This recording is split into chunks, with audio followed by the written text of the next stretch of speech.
Hey, yo, what's going on, bro? Once again, bros, bronies and pegasisters, it's actually the one of others. Mr.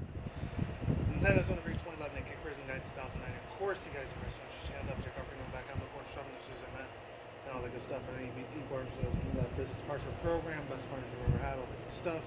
Anyways, as most of you can tell, this is going to be a tag video. Of course, shout out to my boy Birdkeeper Toby. Real cool ass YouTube, PokeTuber, content provider. If any people want to check that dude out, links to description about down below. And Tayshawn aside, if you want to see his original video on this, it's called Gen 1 Memories. Obviously, I don't call myself a Gen 1er. I never was a Gen 1 in the first place, even though I was a 90s kid way back in the day. But this time it's a little bit different. But yeah, people, oh man, so many Gen 1 memories out. The top 5 I can honestly think off the top of my head are these ones.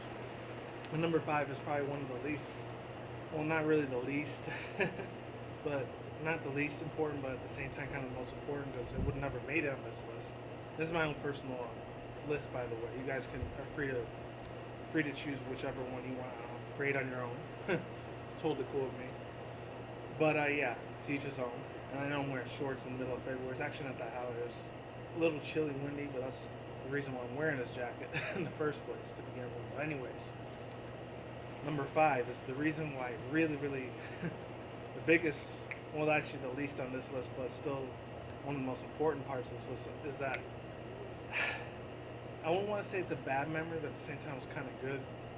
This is the first time I got introduced to Game Sharks. Actually, no, I take that back. It was Gold and Silver in Generation 2 when I heard about Game Sharks. Before that, I had no idea what God's name those things were in the first place, but yeah. The 5th one is when I heard about the evolution stones, where you can only get Firestone, Thunderstone, and what was the other one? Waterstone.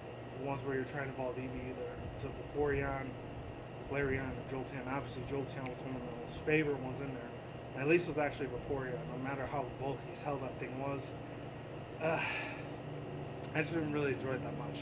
Plus, I didn't really like water and fire types that much. I was more into electric types at that time. That is until Steel and Dark made its appearance. Then it kind of got bumped a little lower on the list as 4th place. And of course, my 5th most favorite is Ice types. But other than that, yeah, I remember that little part of the scene in the game where you're going, I think, Celadon City, and you had to get the counter attack from one of the guys at the register or whatever. It's like, oh, this isn't the counter now I'm leading. I'm talking about counter where you do damage is double. And of course, everyone knows nowadays Wobbuffet is one of the most infamous Pokemon that uses counter.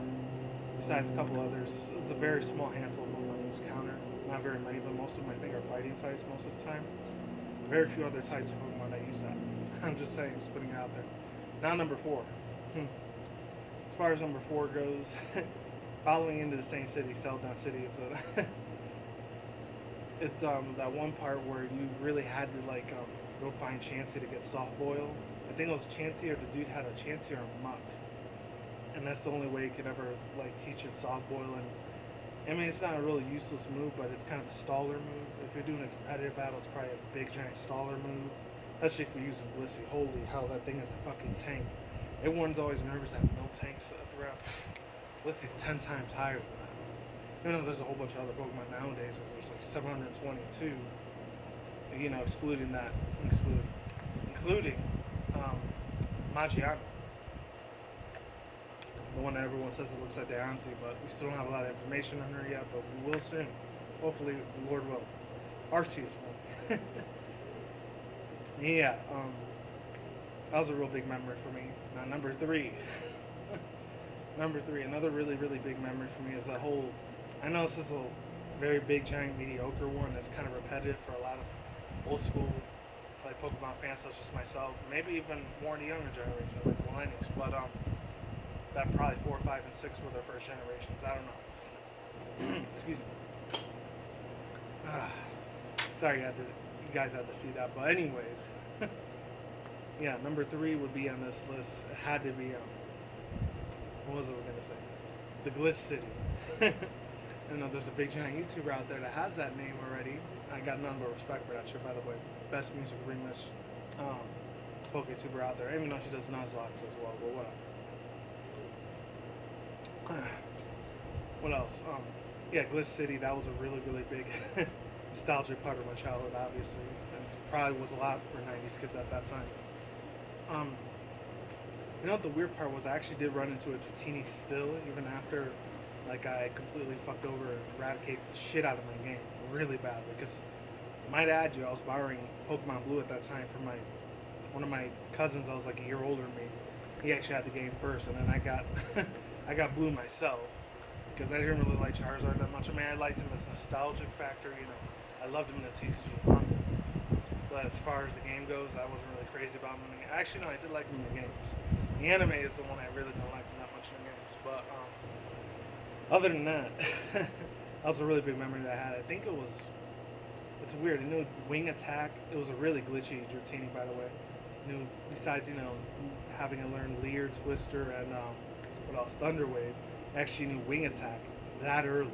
I think it was at 10, 11, or 12. And it's weird because we were supposed to be at level 25 to 30. It was once it goes past 30, everyone knows it evolves into Dragon, and then Dragonite after that. So that was kind of a weird ass experience that I had with it, but needless to say, it was a very wonderful experience I will never forget. And then the final big two. Oh lordy, the Cinnabar Island one. Obviously, this is another big giant mediocre ones. When I first found out that was missing Gnome, and there was a lot of nostalgicness with that. I don't really have to get too much into it, but long story short, it was worth the wait, and actually turned out to be a Snorlax instead of a Golbat. How everyone else ended up getting a Golbat instead with that giant Gene Simmons like kiss-looking tongue. Even though I never really listened to that rock and roll stuff at that time. This is way before my time because I was like in the '80s. But man, he had that crazy ass infamous tongue. A lot of people should know what I'm talking about. Who are a true Sahara Pokemon fan. Just letting you guys know. And number one, this is a little bit different for me. I don't know if any of you guys felt this way about it before, but the Viridian Forest. Holy crap, the fucking Viridian Forest.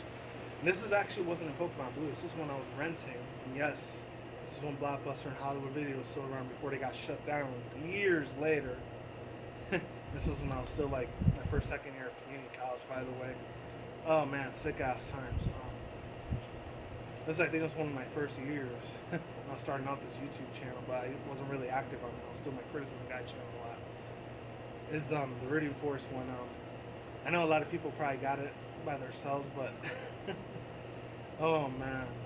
I think it was one of the bud catchers that made some weird ass comment, but then there was another one where I actually found a level 12 Pidgeot. Man, that shit blew the fuck out of my mind. And this was one of the most greatest historical moments in my own personal life as a '90s kid. When I was playing Yellow when I was renting it. This wasn't in Blue, by the way.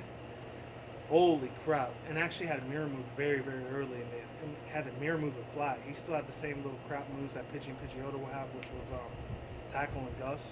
And then he had Fly and what was the other one? Mirror move very, very early within the early predecessors of this game.